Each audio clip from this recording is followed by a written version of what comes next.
Welcome to another magnificent morning, MasterChef. Carmony, I hope you have your bell with you today. I do indeed. Don't forget that any time during today's challenge, you can ring it once and ask any of us to come and assist you. Apart from finishing off your dish, you can ask for advice. Awesome. The fact that I have this bell means that I have an advantage over everyone else because I get to tap into the knowledge and the power that all the chefs have. It is time for the mystery box. This challenge will test your ability to think on your feet because you have to work with specific ingredients in a limited time frame and without a recipe. It's always a challenge when you've got a limited amount of ingredients. But as chefs, that's what we thrive on. You have to dig deep on all your expertise to come up with that wonderful creation at the end. And it's always rewarding. And this is what we're after for the Mystery Box Challenge. We want you to delight and surprise us with your creation.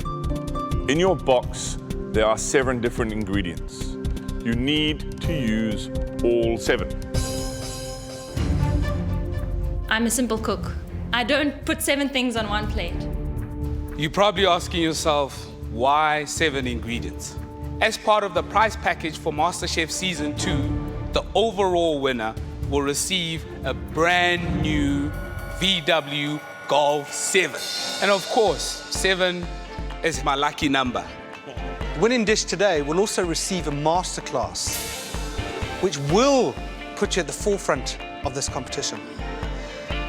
And you will travel to that masterclass in the stylish comfort of the new VW Golf 7. The masterclass that is up for grabs is awesome because we all want to get a chance to be taught on a one-on-one basis and to learn and grasp a lot from whoever's giving the masterclass. The bottom 6 contestants, however, will go into an elimination round, after which one of you will be going home.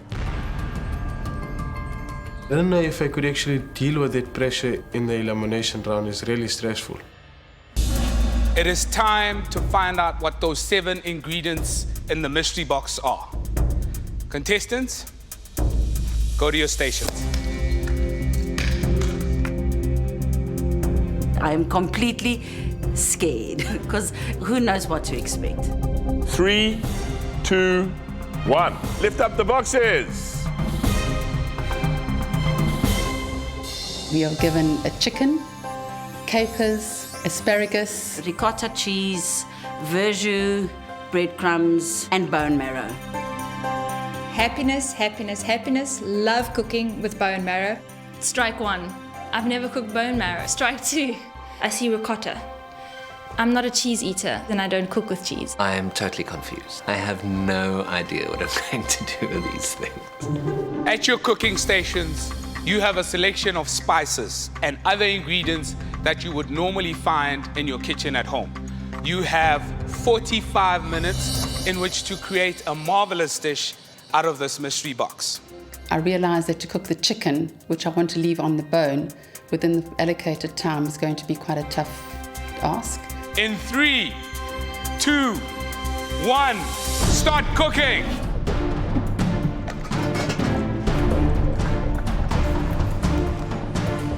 Trying to prioritize and see what's going to take the longest, what's going to take the shortest. First thing I did was, of course, my chicken.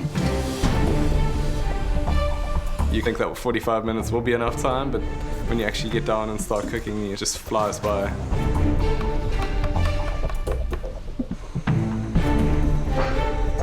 I took the chicken I wanted to end up with just the breast and the bones because I needed to use the bone to enhance my stock for the sauce I was going to make. And I will take the fillet and marinate it in the veggies. I'm going to grill my asparagus. I have my marrow in the oven. And I'm gonna take out the marrow, mix it a bit with the ricotta cheese and the capers, and then stuff it back into the bowl and bake it some more, and then serve it like that. As simple as I want to keep it, I'm feeling in control. We have to be creative, which has me a bit nervous because I tend to present safe dishes or plain dishes. I make my mind up and I decide that I'm just gonna keep it plain as usual and focus more on the flavor of the dish. I'm making a stuffed chicken breast, grilled asparagus. I'm gonna pan fry the bone marrow with the chicken breast and put it in the oven. I'm gonna make a verjuice and bone marrow sort of gravy. So I'm just hoping that all the flavors come together.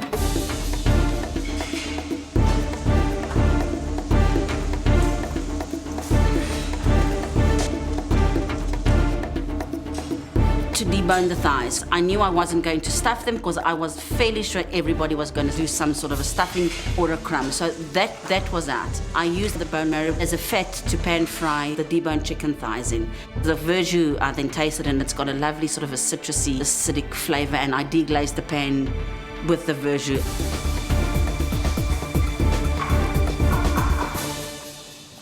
Tyron. Yes, chef. What have you got on the go? Ricotta, lemon zest, and caper stuffed chicken leg, which I took the bone out of. Doing a very simple bone marrow, just a bit of sage, salt, and pepper. I'm going to roast that up. Nice, very traditional to roast it off. Never used this before. Verjuice is the unripened grapes that are got that tart sort of sharpness to it. So vinegars, lemon juices, all those sort of things. Okay, so think along those lines. Okay. Okay, fantastic. Yeah? And I incorporated that a bit into my sauce.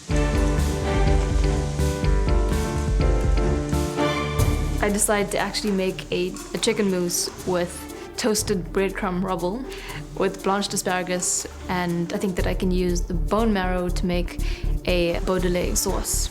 I know it's a hot sauce and then you have marrow in as well, but I'm not entirely sure how to do it. But I did win the bell.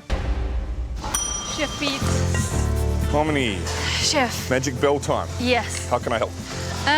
I would like to make a sauce Beaudelais with the marrow. Yeah. Would you remind me of the ratios? The bone marrow is the garnish. So what you want to do is make a sauce and then take the marrow and push it out. And then when you finish the sauce with thin slices of marrow, and then when you warm your sauce up before you serve it, just warm the marrow in the sauce. Does that make sense? Yeah, when you warm the sauce up, that's enough to cook the marrow. Because if you cook it too much, it melts to nothing and there's nothing there. Thank you, Chef. Sure.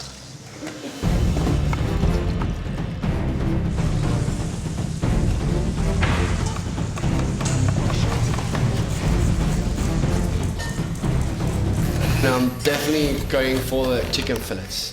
I'm thinking I'm gonna stuff it with a bone marrow, gonna crust it with a herb crust.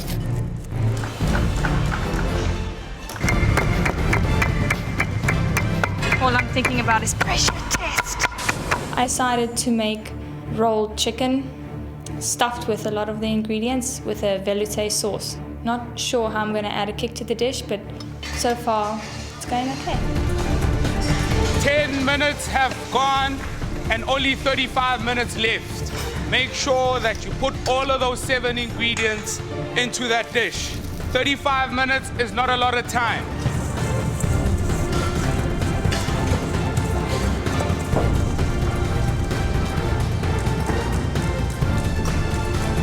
So 10 minutes into the challenge, I go into a frantic spin. Somehow, I started preparing everything but the chicken. I start preparing and marinating my chicken, and I just pray that my chicken is going to be cooked through to the bone.